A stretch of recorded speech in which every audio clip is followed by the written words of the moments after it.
नमस्कार, आप देख रहे हैं 3 साल बेमिसाल और आपके साथ में विजेंद्र सोलंकी। राजस्थान में गहलोत सरकार के 3 साल पूरे हो गए। इस मौके पर फर्स्ट इंडिया ने सरकार के हर मंत्री के साथ खास बातचीत की ताकि हर विभाग के 3 साल का लेखा जोखा आपके सामने रखा जा सके। इसी कड़ी में पीसीसी चीफ और पूर्व शिक्षा मंत्री गोविंद सिंह डोटासरा से खास बातचीत के हमारे सहयोगी योगेश शर्मा।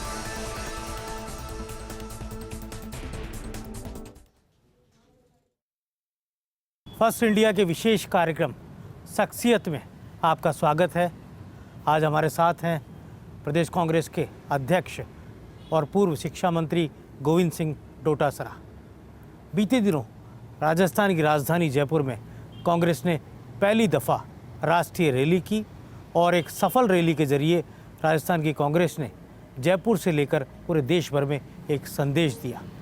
प्रदेश कांग्रेस अध्यक्ष गोविंद सिंह डोटासरा की अगुवाई में पूरी रैली का मैनेजमेंट संभाला गया और एक सफल रैली को कोऑर्डिनेट किया गया। डोटासरा जी, बहुत बहुत स्वागत है आपका फर्स्ट इंडिया के इस कार्यक्रम में। वैसे तो आप हमेशा बीते कुछ समय से लगातार शुभ साबित होते आ रहे हो। उपचुनाव आपके नेतृत्व में पार्टी ने जीते, पंचायत चुनाव जीते, नगर पालिकाओं के चुनाव जीते और सबसे बड़ी बात थी इस रैली को सफलता के साथ अंजाम तक पहुँचाना। बड़ा दायित्व था। किस तरह से इस कार्यक्रम को किया गया, क्योंकि सबकी निगाहें थी, पूरे देश भर की कांग्रेस की निगाहें थी। देखिए, रैली सफलता के मैं 2-3 कारण मानता हूं, जिसमें सबसे प्रमुख कारण तो ये था कि रैली का जो विषय था, जिस मुद्दे के ऊपर रैली, राष्ट्रीय रैली का हमें आयोजन करने का मौका मिला, वो जनता के दिलों को छूने वाला था। क्योंकि महंगाई से पूरे देश और प्रदेश की जनता आहत है, परेशान है और उसको 2 वक्त की रोजी रोटी भी नसीब होना मुश्किल हो रहा है। तो जो महंगाई बढ़ी है, क्योंकि मोदी जी जब देश के प्रधानमंत्री के उम्मीदवार हुए थे एनडीए की तरफ से, तब उन्होंने कहा था मैं महंगाई कम करूंगा। मनमोहन सिंह जी की यूपीए सरकार में महंगाई बहुत है। पेट्रोल, डीजल, खाद्य तेल, दालें, अनाज, जूता, चप्पल, लोहे का सिरिया, सीमेंट, जो भी सामान था उनमें तमाम में इतनी महंगाई बढ़ी इस 7 साल में एनडीए के सरकार में मोदी जी के नेतृत्व में कि लोगों को बड़ी तकलीफ़ें होने लगी। लोगों ने कहा ये तो इंतहा हो गई अब, और किसी भी तरह की कोई प्रयास मोदी जी की सरकार के द्वारा उस महंगाई को कम करने के नहीं किए गए। तो मैं समझता हूँ कि ये जनता का मुद्दा था, इसलिए इतना बड़ा अच्छा रिस्पॉन्स आया। दूसरा, हमारे जो कांग्रेस के कार्यकर्ता और नेताओं ने तमाम ने इसको बहुत ही सराखों पे लिया कि आला कमान ने, राष्ट्रीय नेतृत्व ने ये राष्ट्रीय रैली का हमें मौका दिया राजस्थान को। तो राजस्थान के लोगों में बहुत अच्छे तरीके से उत्साह था, कार्यकर्ताओं और नेताओं में, और इसीलिए 2 लाख के लगभग से भी ऊपर लोग बाग आंकलन कर रहे हैं कि लोग बाग यहाँ पर आए। तीसरा जो प्रमुख कारण था वो ये था कि राजस्थान में जब से सरकार बनी है उसके बाद में जो गुड गवर्नेंस हुआ, जो कोरोना का मैनेजमेंट हुआ, जो बजट दिए गए, जो अच्छी अच्छी योजनाएं जो लॉन्च की गई जनता को राहत देने वाली, चाहे किसानों के लिए कृषक मित्र योजना हो, 12,000 रुपये किसान को कृषि कनेक्शन के देने की बात हो, मुख्यमंत्री चिरंजीवी योजना हो, चाहे महात्मा गांधी इंग्लिश मीडियम की स्कूलें हों, चाहे इंफ्रास्ट्रक्चर हो, रोड्स का हो, बजट का हो, कृषि का अलग से बजट देने की घोषणा की गई हो, चाहे तमाम जो मुद्दे थे, जो बातें थी, वो इतनी शानदार रही और कार्यकर्ताओं का मान और सम्मान हुआ और अच्छे तरीके से सरकार ने काम किया। तो लोगों में सरकार के प्रति भी अच्छा जो आकर्षण था और संगठन और सत्ता का जो समन्वय था, उसके कारण से सब लोगों ने बराबर हिस्सेदारी की और तमाम एकजुटता के साथ में कांग्रेस पूरे प्रदेश में एकजुट थी। इसका भी ये बहुत बड़ा कारण है कि इतनी सफल रैली रही। तो मैं समझता हूँ कि ये 2-3 जो प्रमुख कारण थे जो इस रैली को हमें सफलता दिलाई है, और पूरे राष्ट्र में एक संदेश गया है कि मोदी जी जिन मुद्दों के ऊपर चुनाव लड़ कर के आए थे वो मुद्दे उनकी अब प्रायोरिटी में नहीं हैं। केवल धर्म के आधार पे बांटना हो, हिंदुस्तान पाकिस्तान करना हो या किसी तरीके के ऐसे जुमलेबाजी करना हो, क्योंकि उनको फ़र्क नहीं पड़ता। वो 1 सेकंड में झूठ बोलते हैं और उनको सल भी नहीं पड़ती ललाट में कि मैंने क्या बोल दिया। तो मैं समझता हूँ कि अब जनता सब सत्य जान चुकी है कि कांग्रेस ही एक ऐसी पार्टी है जो चाहे किसानों का मुद्दा हो, 3 कानूनों का मुद्दा हो, चाहे नोटबंदी का मुद्दा हो, चाहे दूसरे महंगाई का मुद्दा हो, तमाम मोदी सरकार विफल रही और कांग्रेस की सरकार ने, हमने यहाँ सत्ता के साथ साथ जो केंद्र की गलत नीतियाँ थी जिससे किसान परेशान था, गरीब परेशान था, छोटे व्यापारी परेशान था, उन मुद्दों को भी हमने बखूबी सत्ता और संगठन के समन्वय के साथ में उठाया। तो मैं समझता हूँ कि ये एक संदेश गया कि पूरे राष्ट्र में अगर कांग्रेस पार्टी एनडीए की मोदी सरकार का कोई उनकी गलत नीतियों का विरोध कर रही है तो उसमें राजस्थान नंबर 1 है। तो ये सारी चीज़ें कुल मिलाकर के हमें रैली की महासफलता हमको मिली है। प्रदेश के कांग्रेस के मुखिया होने के नाते सरकार ने 3 साल पूरे किए हैं। गहलोत सरकार के कामकाज को लेकर आप क्या कहेंगे? आप खुद अब देखिए, निश्चित रूप से एक सरकार का धर्म बनता है कि लोगों के लिए लोक कल्याणकारी योजनाएं लाए, उसको धरातल पर लागू करे, लोगों को उसका लाभ मिले, गुड गवर्नेंस हो, निर्भरता के साथ में लोग बाग अपना व्यापार, अपना काम, अपनी नौकरी कर सकें। जो समस्याएं हैं, चाहे वो सरकारी कर्मचारियों की हैं, चाहे आम जनता की हैं, चाहे किसानों की हैं, उनको एड्रेस करे, उन समस्याओं का समाधान करे। तो आप देखिए, किसानों की कर्जे माफ़ी की घोषणा 10 दिन में करके लागू कर दी। किसानों के लिए बिजली की जो बात थी, 1 पैसा नहीं बढ़ाना है तो नहीं बढ़ाया गया। बड़ी बड़ी सड़कों की घोषणा हुई, घोषणा ही नहीं बल्कि सैंक्शन निकल गई, सड़कें बन रही हैं। चाहे एग्रीकल्चर का अलग से बजट की बात कर रहे हैं तो वो भी आगे अब की बार हो रही है। किसानों की बिजली की समस्या निपटाने के लिए अलग से कंपनी की बात हुई है।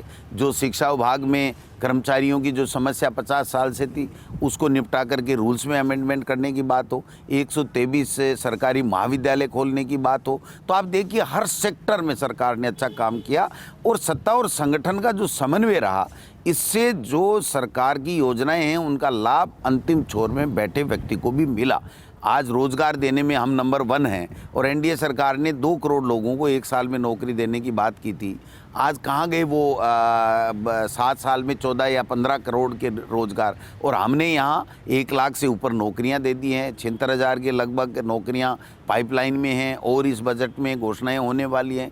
और जो SLP वगैरह सुप्रीम कोर्ट हाई कोर्ट में थी उनको भी हमारी सरकार ने वापस निकाला। कभी नहीं होता, कोई सरकार नहीं करती है कि कोर्ट में फैसला आएगा तब देखेंगे। हमने कहा नहीं, कोरोना में हम नौकरी नहीं दे पाए तो आप वापस ले लीजिए। कोरोना का बेहतर मैनेजमेंट देश के प्रधानमंत्री को कहना पड़ा कि राजस्थान में बहुत अच्छा मैनेजमेंट है। तो मैं समझता हूँ 400 से ज़्यादा VC करना, लोगों से सबसे बात करना, ओपन VC करना, ग्राम पंचायत के पंच तक की बात को सुनना, डॉक्टरों से बात करना, फ्री में इलाज कराना। दिल्ली के लोग यहाँ आए, हरियाणा के लोग यहाँ आए, गुजरात के लोग यहाँ जयपुर में इलाज कराने। तो सारी चीज़ें कुल मिला करके जो गुड गवर्नेंस सरकार में राजस्थान में रही है, मैं समझता हूँ ये बहुत अच्छी बात है। और इसी के कारण से हमारे उपचुनाव के नतीजे देख लीजिए, हमारे पंचायत राज के चुनाव देख लीजिए, हमारे नगर निकाय के चुनाव के नतीजे देख लीजिए, सब नतीजे हमारे पक्ष में। और भारतीय जनता पार्टी 3रे और 4थे नंबर पे गई, जमानतें तक उपचुनाव में उनकी जब्त हुई हैं। तो ये सब चीज़ें, क्योंकि ये तो केवल मुंगेरी लाल के हसीन सपने देख रहे हैं, मुख्यमंत्री बनेंगे। 8-10 उम्मीदवार बने घूम रहे हैं। मोदी जी और अमित शाह जी वसुंधरा जी को नहीं मानते, वसुंधरा जी उनको नहीं मानती। सतीश पूनिया वसुंधरा जी को पसंद नहीं करते, वसुंधरा जी गजेंद्र सिंह जी को पसंद नहीं करती, गजेंद्र सिंह जी राजेंद्र जी राठौड़ को पसंद नहीं करते। ये घालमेल है ना, ये अपने में ही उलझ के रह करके जनता के मुद्दों को सरकार तक नहीं पहुँचा। फिर भी डोटासरा जी आरोप लगाते, आज भी सतीश पूनिया ने आरोप लगाया कि कुप्रबंधन कांग्रेस राज में देखने को मिल रहा है। डीजल पेट्रोल के दाम कांग्रेस नहीं घटा रही है, केंद्र ने घटा दिए। लॉ एंड ऑर्डर की बात उन्होंने क्या घटा दिए? यूपीए सरकार के समय जब कच्चा तेल प्रति अमेरिकी डॉलर 70 रुपये था, तब हम 70 रुपये के अंदर डीजल पेट्रोल देते थे। 140 रुपये था। और आज बीजेपी के समय में, एनडीए के समय में जब 70 रुपये है तो 100 रुपये से ज़्यादा दे रहे हैं। यानी हम उस वक्त सब्सिडी देते थे, ये इस तेल से कमाई कर रहे हैं, जनता को राहत नहीं दे रहे। इसीलिए तो महंगाई बढ़ी हुई है।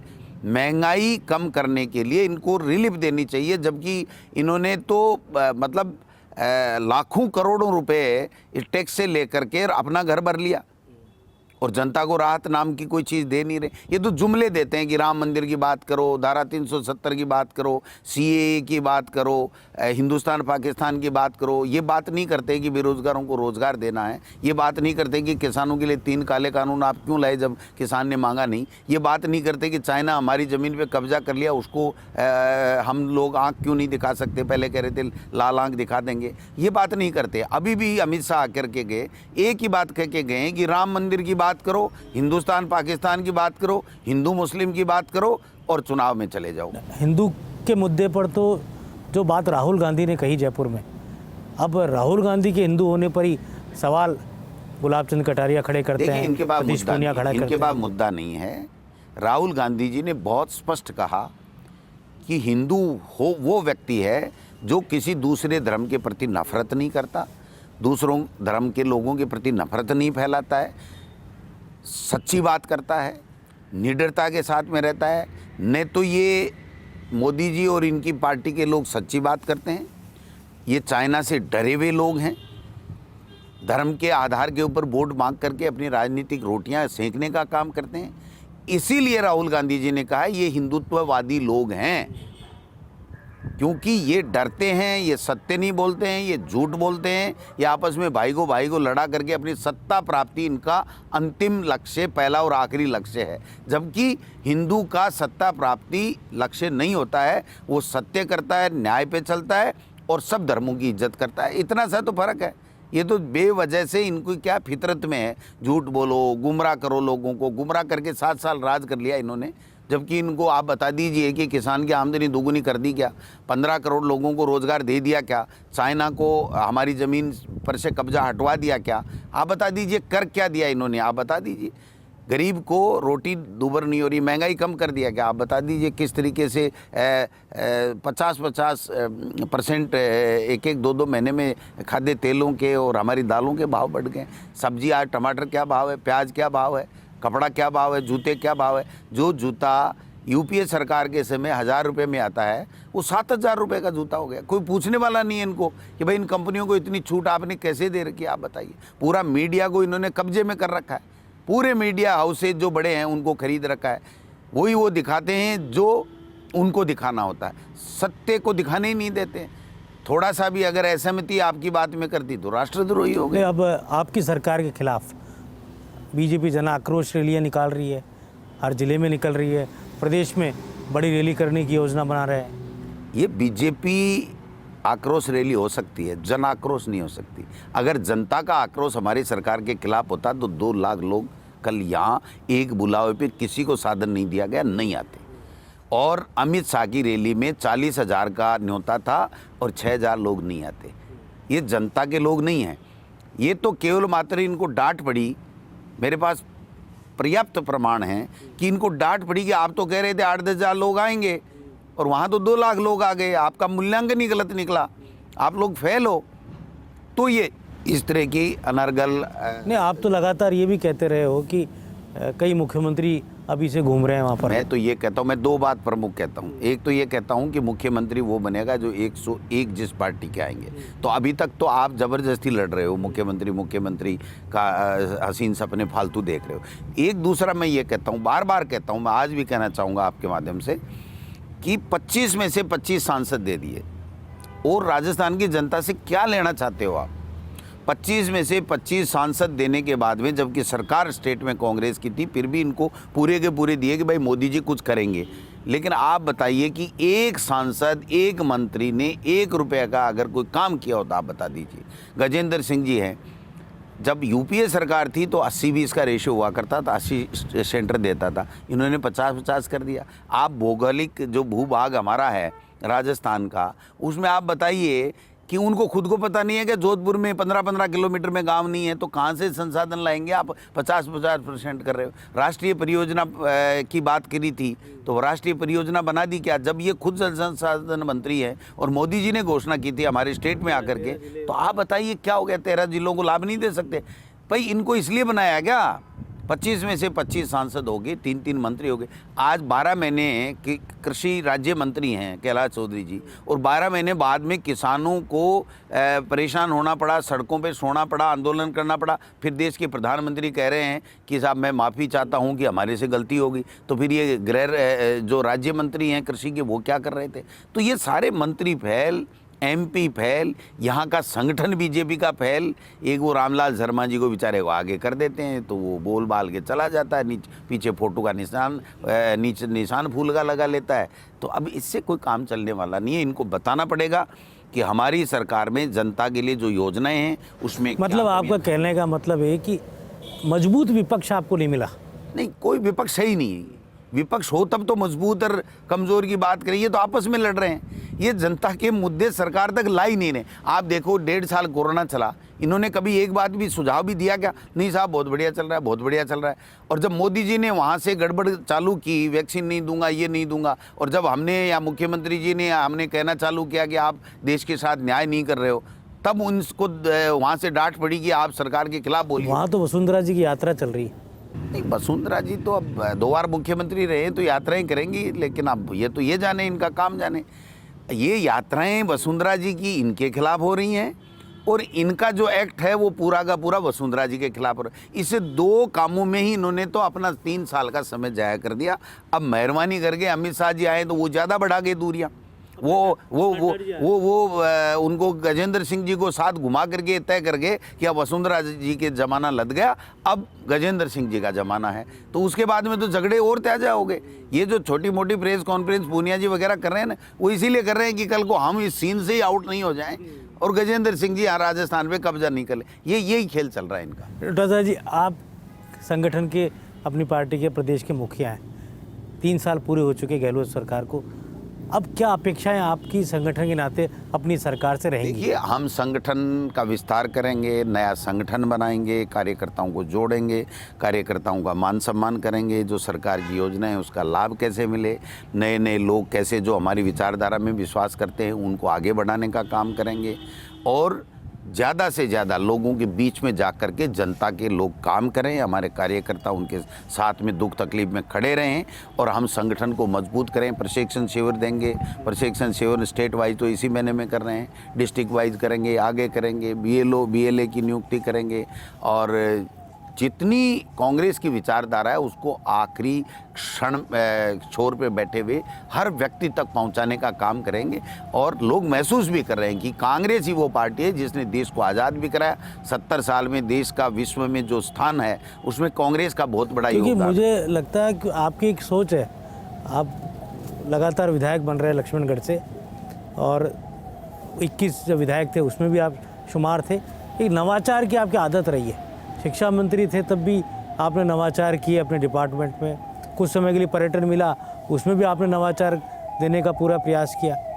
तो अब प्रदेश कांग्रेस के अध्यक्ष के नाते उम्मीदें कांग्रेस कार्यकर्ताओं की आपके प्रति है? देखिए, आप देखिए कि जब से मुझे मौका मिला है उसके बाद में कार्यकर्ता मिल कर के और आता है, अपनी बात रखता है, उसका मान सम्मान होता है, सरकार में उस समय काम होता है। आपने देखा होगा कि जनता मंत्री दरबार वहाँ PCC में हमने लगाया है, हम उसकी महीने के महीने फॉलोअप लेंगे, मुख्यमंत्री से चर्चा करेंगे।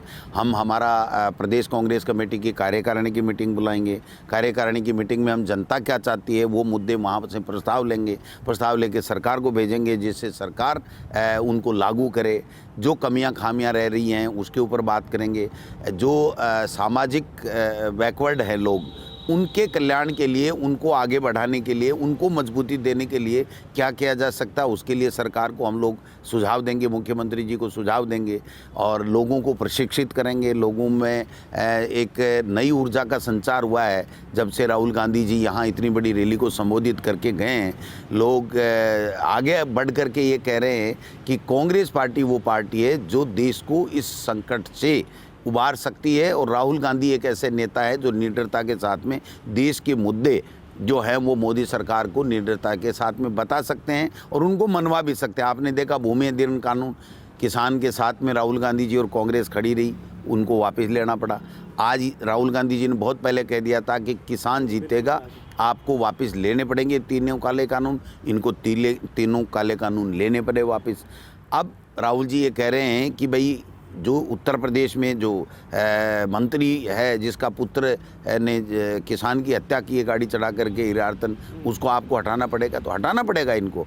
तो निडरता के साथ में किसी चीज़ की परवाह नहीं करे हुए राहुल गांधी जी देश में जो आज विपक्ष की प्रमुख विपक्ष की भूमिका निभा रहे हैं, हम सब कांग्रेस पार्टी के कार्यकर्ता नेता उनके नेतृत्व में हम लोग इस मोदी सरकार को 2024 में हटा के रहेंगे और 2023 में हमारी कांग्रेस की यहाँ राजस्थान में पुनः सरकार बनेगी। शेखावाटी के आप नेता हैं, शेखावाटी की राजनीति का एक अलग कल्चर है, एक अलग ट्रेडिशनल रहा, बड़े बड़े लीडर्स वहाँ से किसान कौम से निकल कर आए, अंतर कलह जब पार्टी में पनपी, उस कोख से आपका जन्म हुआ, आपको अध्यक्ष बनाया गया उस संकट काल के समय। मानते हैं पार्टियाँ पूरी तरह एक है? पूरी तरह एक है, कहीं कोई किसी में कोई मनभेद नहीं है किसी तरीके का, पूरी तरीके से एकजुट है। एकजुटता आपने रैली में भी देखी होगी, आपने नगर निकाय चुनाव में भी देखी होगी, आपने उपचुनाव में भी देखी होगी। आप हर कोई भी कांग्रेस पार्टी का सरकार का जो भी एक्शन है उसके अंदर आपको पूरी तरीके से कांग्रेस पार्टी एकजुट। आप कैसे साथ के चलेंगे प्रदेश कांग्रेस अध्यक्ष के नाते? एक तरफ तो मुख्यमंत्री गहलोत है, एक सचिन पायलट की टीम है और वो भी कई सालों तक अध्यक्ष है, तो किस तरह से साथ के सरकार अपना काम करती है, संगठन अपना काम करती है। इतने दिन मैं सरकार में भी था, संगठन में था, मैं दोहरी स्थिति में था, तो मुझे सरकार का रोल भी करना था, मुझे संगठन का करना। अब मैं पूरी तरीके से संगठन का व्यक्ति हूँ, तो मैं पूरी तरीके से संगठन कैसे मजबूत हो और संगठन के कार्यकर्ता की कैसे सरकार में पूरी पूछ हो, उसके काम हो और कैसे सरकार की योजनाओं को संगठन के माध्यम से हम लोग धरातल तक लेके जाएं, उनका लाभ लोगों को मिले, जिससे लोग कांग्रेस के प्रति प्रभावित होकर के पुनः सत्ता में लौट करके आएँ। तो ये सारा काम हम लोग करेंगे। और मैं तो एक छोटा सा कार्यकर्ता, NSUI, यूथ कांग्रेस, जिला कांग्रेस कमेटी, प्रदेश कांग्रेस कमेटी, विधानसभा में जो है वो सचेतक, सारे रोल मैंने प्ले किए हैं, इसलिए मुझे कोई दिक्कत नहीं है। मैं कार्यकर्ता की नब्ज को जानता हूँ, उसकी टेस्ट को जानता हूँ कि वो क्या चाहता है, कार्यकर्ता केवल ये चाहता है मेरी सरकार है, मुझे मेरा मान सम्मान मिले, मेरा होने वाला वाजिब काम हो जाए और उसके बाद में कार्यकर्ता खुश है। तो कार्यकर्ता को खुश रखना, उसके काम कराना, उसका मान सम्मान रखना, ये मेरी प्रथम ड्यूटी है।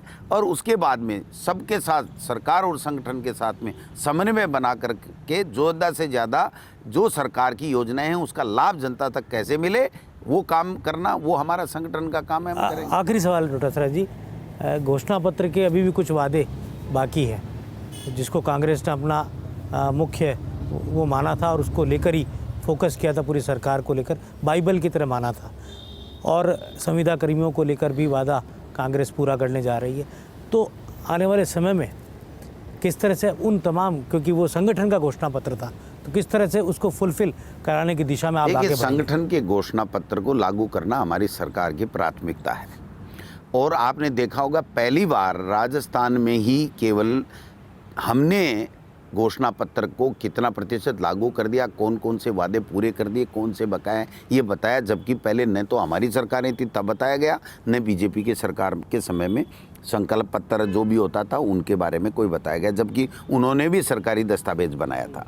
दूसरी बात, जो चीज़ हमारे घोषणा पत्र में है उसको हम किस प्रकार से लागू कर सकें, ये हमारी प्रायोरिटी में है और हम बराबर इसकी समीक्षा करते रहते हैं। 3-3 मंत्रियों का समूह बनाया हुआ है और मुख्यमंत्री जी के साथ हम लोग बैठ कर के बात करते हैं। आपने देखा हो छत्तीसगढ़ के जो मंत्री जी हैं हमारे ताम्रध्वज जी, वो +2 अमर सिंह जी वगैरह जो आते हैं, उनके साथ में हम लोग मीटिंग करते हैं। AICC पूरी तरीके से उसको लागू कराने के लिए पूरी मॉनिटरिंग कर रही है।